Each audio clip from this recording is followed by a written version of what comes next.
അല്ലാഹുവിന്റെ നബി തിരുമേനി പഠിപ്പിച്ചു പോയി, മാ തഹ്തൽ കഅബൈനി മിനൽ ഇസാരി ഫഫിന്നാർ. രണ്ട് ഞെരിയാണിയുടെ താഴെ, പുരുഷന്റെ രണ്ട് ഞെരിയാണിയുടെ താഴെയുള്ള വസ്ത്രം നരകത്തിലാ എന്ന് പറഞ്ഞപ്പോ ദുനിയാവിൽ പരിഹസിച്ചു പോയി. എന്തെന്നറിയോ? ഒരിഞ്ചങ്ങ് താന്നോട്ട് പോയാൽ നരകത്തിലോ, ഒരിഞ്ചങ്ങ് മേലോട്ട് പോയാൽ സ്വർഗത്തിലോ. എന്താ ഒരു ഇഞ്ചുമ്മലാണോ സ്വർഗവും നരകവും എന്ന് ചോദിച്ചിട്ട് പരിഹസിച്ചു പോയില്ലേ?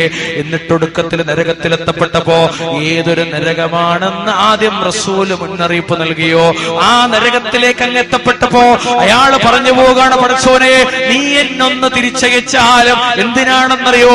ഇറുകിപ്പിടിച്ച അനിസ്ലാമിക വേഷങ്ങൾ ധരിക്കാത്ത, അനിസ്ലാമിക പാൻസ് ധരിക്കാത്ത, ഔറത്ത് മറക്കാത്ത വസ്ത്രം ധരിക്കാത്ത ഒരു ലോകം എനിക്ക് സൃഷ്ടിക്കാൻ ഔറത്ത് മറച്ചിട്ടില്ലാത്ത കോലത്തിൽ ജീവിച്ചു പോയ ചെറുപ്പക്കാരൻ ആ ഒരു ലോകത്തുനിന്ന് വിലപിക്കുകയാണ്. നാഥാ,